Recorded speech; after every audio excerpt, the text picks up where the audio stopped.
right, we are excited to introduce our next speaker, and we're just really happy that she found the time to share her wisdom with such a busy schedule with us today.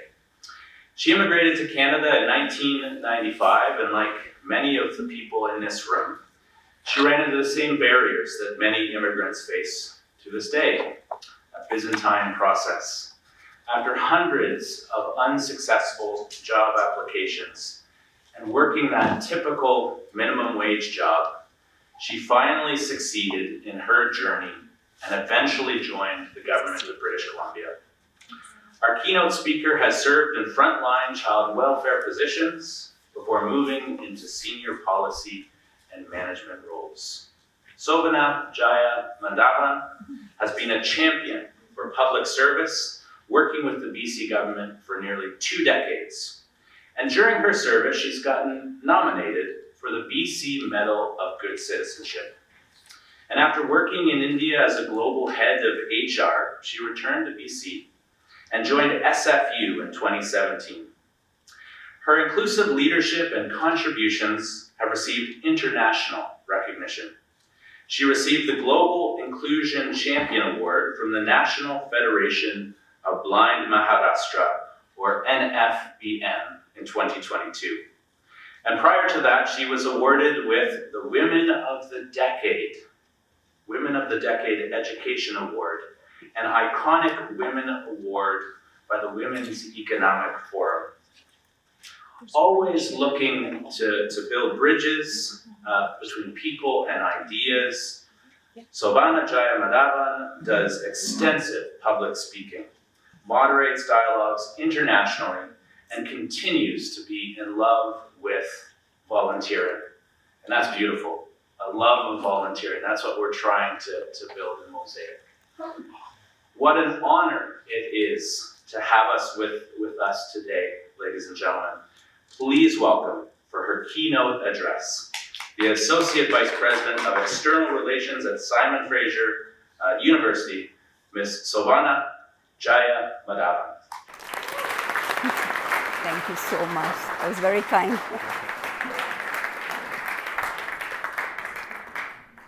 Good morning. How's everyone feeling? Come on, if you're feeling great, you've got to be louder. Thank you, thank you. Can you hear me well at the back? Okay, great. And at any time, if you don't, just give me a friendly wave. Thank you. What an honor to join you all on the unceded territories and the ancestral lands of the Coast Salish peoples. I woke up this morning and I was driving through the beautiful streets of Burnaby to reach Vancouver. And I told my son, my wonderful 23-year-old son, you know, there's almost billions and billions of people in this world today.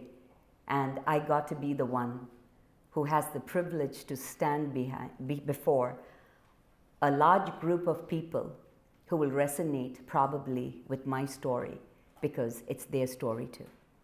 And if it's not their story, they are advocates and champions like Minister Mercier, who just a few minutes ago basically said things that made sense to a lot of us.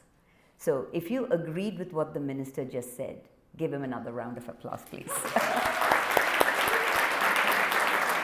We often forget to acknowledge and give credit to people who give their time and energy to make change happen.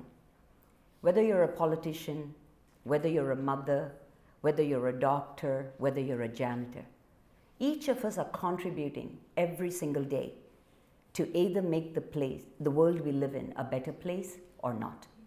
And a lot of times, the hard work that people do just goes unnoticed. Or we have so much bias that we forget to take a good look at the facts in front of us and acknowledge that perhaps this policy change, this new legislation, or this new approach, say, to foreign credential recognition, is actually a good idea. And we get caught up in the complexity of trying to box ourselves within these polarized groups in society that we feel that we shouldn't clap even when what a person said or a person did is actually something that's going to fundamentally change the trajectory of our lives. So my name is Sobhana Jaya-Madhavan. I'm 56 years old as of yesterday. And thank you. And the reason I say that is because I think being 56 and having a few silver strands gives me a little bit of authority to say that perhaps my lived experiences, have a thing or two to change the way you perhaps look at the immigrant experience. So I was about 28 years old when I got off an Air Canada flight here in beautiful Vancouver. It was June the 5th of 1995. It was a spectacular summer evening. Skies were blue. I got off and I just stood there while the air hostess was trying to get me to move faster. And I just looked out at Vancouver and I had this sense of awe. It was just a beautiful sight. I was smiling ear to ear. I smile a lot, by the way. And as I got down the plane and I went into immigration, I kept the smile because I was just so happy to be in a foreign country and to start a new adventure. I'd always loved traveling. I was born in Malaysia. At 5, my amazing parents, who'd never had the opportunity to go to university and had this dream that their 3 children would go to university, put me on a plane to go to India with my 2 siblings. So I started boarding school at the age of 5. I went to a convent boarding school. My parents are not British, I can assure you, but my nuns who took care of me in the boarding school and my teachers had a very strong British accent, and I think I picked up something along the way. So people always tell me, "Are you British?" I'm like, "I don't think so." And here we are. So at 5, I started this journey in a boarding school and lived in South India. And then when I was about 21 years old, I accidentally fell into social work. And I didn't know there was such a profession. But the reason I discovered social work was because when I was 16, I was a teenager with a terrible attitude. I was bored, I was arrogant, and I thought, people were just being very mean to me. And I went around with this gloomy, kind of an expression. And one day my mother said, "Why don't you join a club?" And I thought, what a brilliant idea. So I went to this little town called Palakkad. There isn't much in Palakkad those days. So I went into this little town and I said, "Does anyone know of a club?" And they said, "There is a Rotaract club." And I was like, "What is that?" "Oh, it's the youth wing of Rotary International." Sounded very important. The word international, when you're 16 in a tiny town, means a lot. So I walked into the doors of the Rotary International Club and I said, "I want to join the Rotaract Club." And they looked at me and they said, "Sure." So I got into the Rotaract Club, and 6 months later, I became the first female and youngest president of the Rotaract Club. Not because I was necessarily the best person to be in the job, but nobody else wanted it, so I got it. And once I got the job, I got this letter on a very nice looking letterhead, and it said, "As president of the Palakkad Rotaract International Club, you will select a community service project, and with your team and members of the club, you will complete the project and send us a report." I had a panic attack. I didn't have a clue what this letter meant. What is a community service project and what report?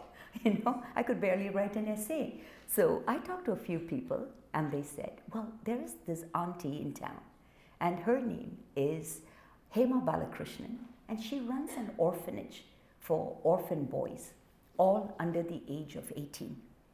So I went and met Hemanti and I told her, "This is my problem, Hemanti. I need a community service project." And she said, "Not a problem at all, Shobhana. You can come with your team and you can volunteer in the boys' orphanage."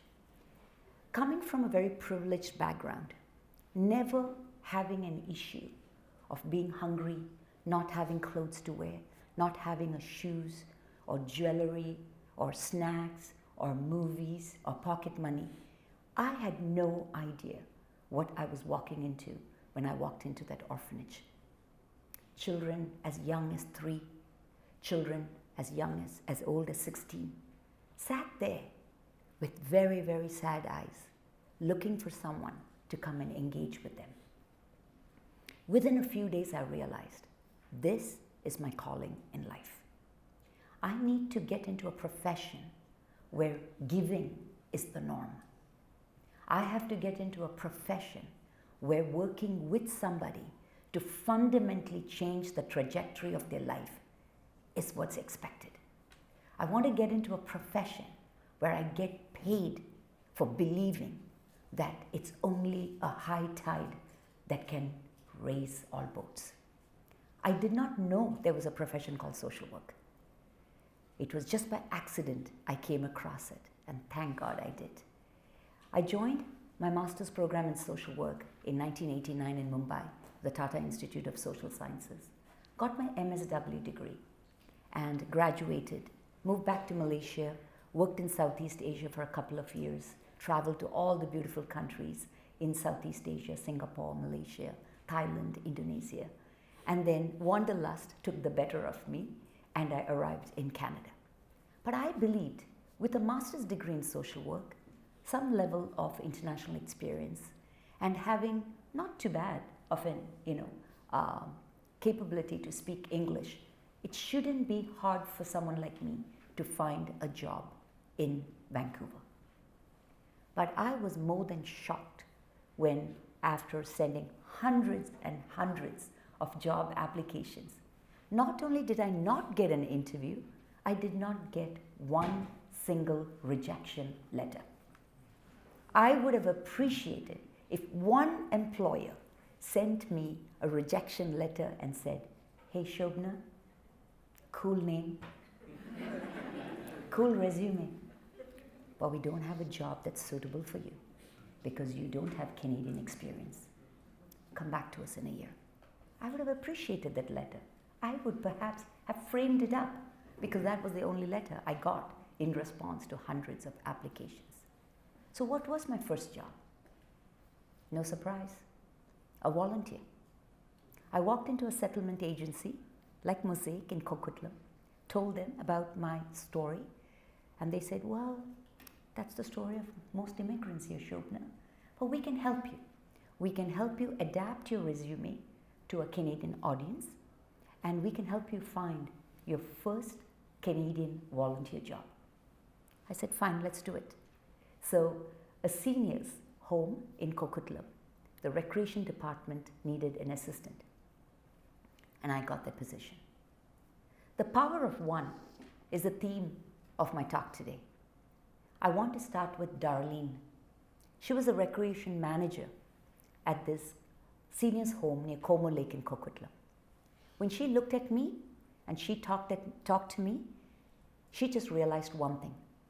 I cared deeply about people, and I knew how to work with people from diverse backgrounds, including seniors. She gave me my first Canadian job. 6 months later, I got to apply for a child protection social worker job in BC with the Ministry for Children and Family Development. I went for the interview with a big grin on my face. They asked me 6 questions. I did not understand the first 5. It was in English. I had no clue what those questions meant.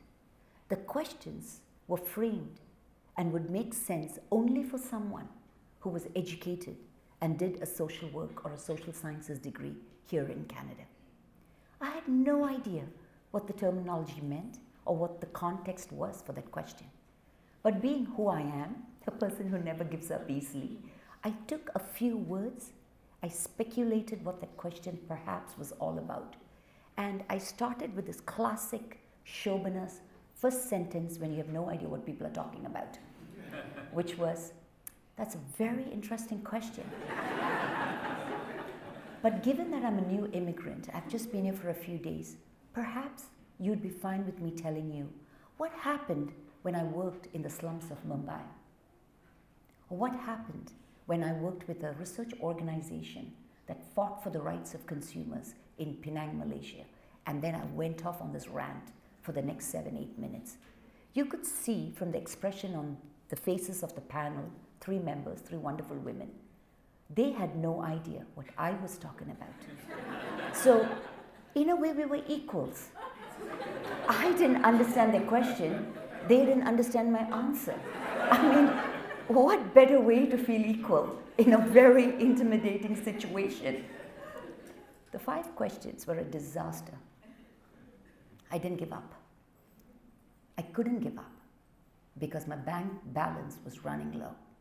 And if I did not get this job, I really didn't know how I was going to pay rent or buy a loaf of bread. And I'm pretty serious because I came into this country with $1,800 in my pocket. And it didn't last very long.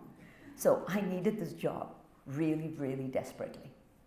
So the last question saved my life and changed the trajectory of my life. It was a role play.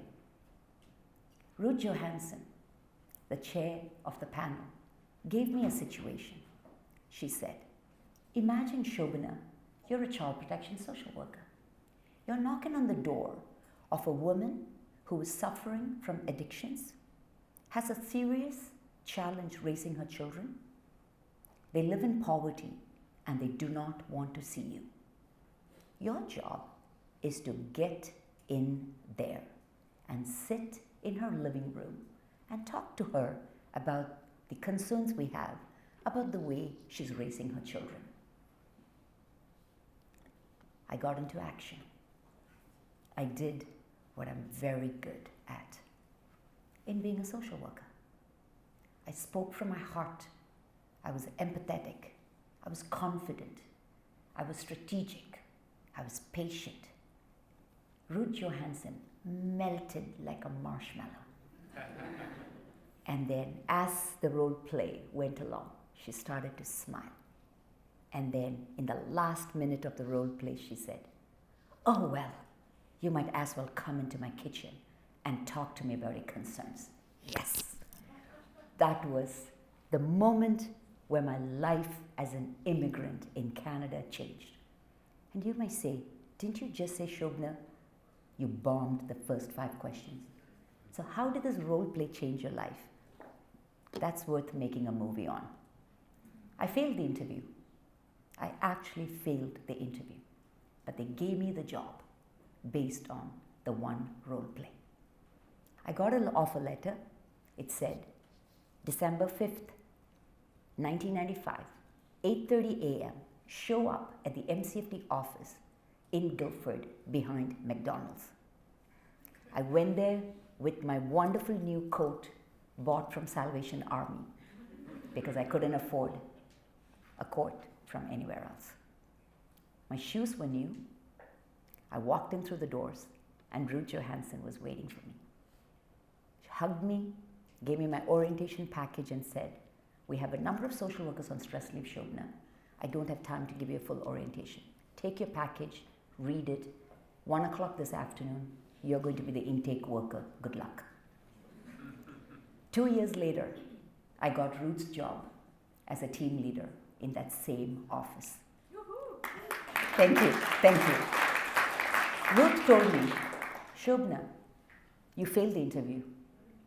And the reason I'm telling you failed the interview is not to make you feel bad, but to make you always have a fire in your belly, to make a difference in British Columbia, to make a difference in public service, and to do something big for Canada. To this day, I've not forgotten that. That one opportunity I had to fail an interview, but prove myself in another alternate way, and to have somebody there who saw some promise, I wouldn't be here today if not for that. Fast forward, I'm 56. I work as the AVP of External Relations at Simon Fraser University. I'm the current president of the BC India Business Network. We have a Diwali gala tonight, and hence I'll have to leave you all in a few minutes. I'm the Chief Impact Officer for a social enterprise in India called #Code that teaches coding for individuals with autism.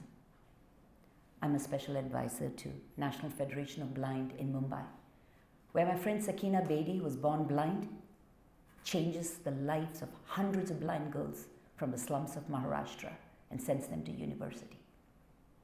She has never seen anything in her life with her eyes open.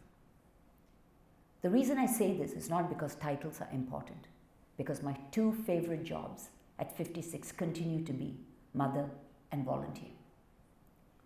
I felt that way when I was 16. I feel that way now. But the reason I bring this up is to say, for me, when I look back at the last 30 plus years in Canada, I think what fundamentally changed my journey from being one that is traumatic, that is full of adversity, full of disappointments, full of racism and discrimination, to something that is quite magical and something that I embrace fondly, is because from day one, I asked myself, what can I do for Canada? And not what Canada can do for me. I continue, thank you. I have a full-time job. I do many other things on boards and advisory boards like Olga. A big round of applause for Olga. Isn't she a fantastic leader and a human being? And the impact she's had is quite incredible on many of our lives and on the settlement sector. I continue to volunteer about 15 to 20 hours a week. A minimum of 50 hours a month is my target. And I've never missed that target. It does not matter how busy I am. It does not matter what's going on in my personal life. It does not matter what's going on with my health. I choose to volunteer a minimum of 50 hours a month because every single hour that I choose to volunteer, I know is making a difference in someone's life. A couple of days ago, my sons live in Mexico, in Guadalajara. My older son came to visit me and he was on his way back. As I was just waiting for something, I noticed a young girl walking towards me from the security area, crying. She had just said goodbye to her partner and was feeling very sad. And she was crying in a way that really, really impacted me because I could see love, I could see pain, I could see hurt, and I felt that maybe she just said goodbye to someone she cared about. So I walked up to her and I said, "Are you okay?" A gentle touch on her shoulder. She said, "No, I'm not." I said, "I'm sorry." And then she told me that her boyfriend had just left to go back and she'd only see him next year. I said, "Can I give you a hug?" She said, "Yes, please." We hugged each other, two total strangers. A young woman, a beautiful young woman in her 20s from Hong Kong, a 56-year-old woman with roots in India, total strangers in Vancouver Airport. We hugged each other and just stayed there for a few minutes. My two sons, who had gone to get coffee, came towards us. I introduced her to them and I said, "She's just sad because her boyfriend just left and she won't see them for a year. Can you both give her a hug too?" They hugged her and we just stayed there. At the end of it, I asked her, "What's your background?" She said, "I have a master's degree in law and a bachelor's degree in commerce." I said, "Do you have a job?" She said, "Not yet." "Are you finding it hard to find one?" "Yes, ma'am." I said, "Here's my card. Send me your resume tonight and let me see how many people I can introduce you to." That night, I introduced her to an employment support lead at one of the settlement agencies who I know quite well. I sent her resume to two people I knew who have businesses that have a big accounting division. And I said, "You may not hire her, but could you please tell her that you can speak to her for 15 minutes and let her know what you think about her resume and what perhaps she can do." 2 days ago, I was at the Immigrant Fair, Canadian Immigrant Fair, where I spoke. She was there attending that event and we caught up. She was looking happy. She was putting her resumes out there, seemed very confident. She's going to be okay.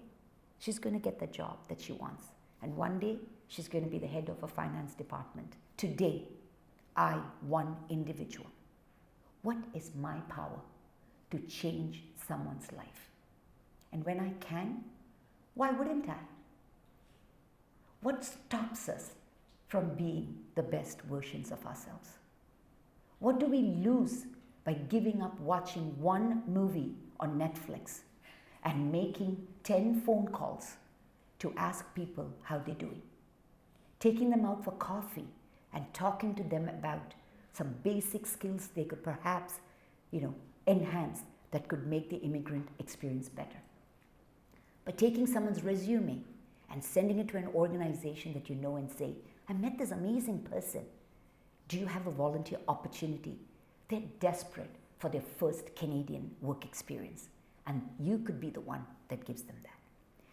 So I want to sort of kind of wrap up this story of mine by basically saying we all know that a long journey often begins with just one step. So I ask all of you with utmost respect, whose life do you plan to change today? The other one is that I often tell people a parked car takes you nowhere.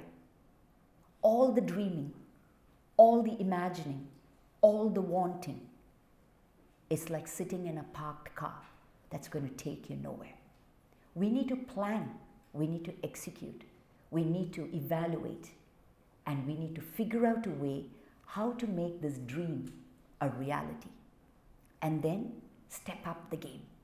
Help other people make their dreams a reality. And then it's the same thing over and over and over again until there is this mass of people who have uplifted each other, and we are all better off because of the other. Anne Frank, who I am sure all of you know, said this beautiful saying, no one has ever become poor from giving. So I want to conclude by basically asking each and every one of you to ask yourself, what are you going to do with your superpowers? Each of us have our superpowers. Whose life are you going to touch today? Whose life are you going to touch tomorrow? Who are you going to say yes to when they say, do you have 15 minutes of your valuable time to talk to me because I'm struggling? And at the end of the day, the world we live in will never be an ocean safe enough to swim, warm enough to be in, and good enough for us to drink from unless each of us give the few drops that we are more than capable of giving into that ocean. So I end by saying, such an honor to be here today. It has been an absolute pleasure to share a little bit about my story. If you can give someone their first volunteer job, do it. If you can give someone their first job, do it. If you can fail someone in an interview and give them their first job, just do it. Have a great immigrant experience. Thank you. Thank you.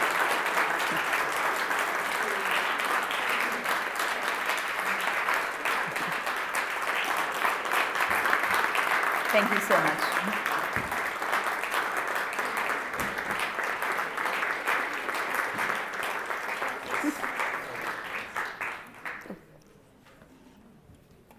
I'm at I a want to loss. stay beside you.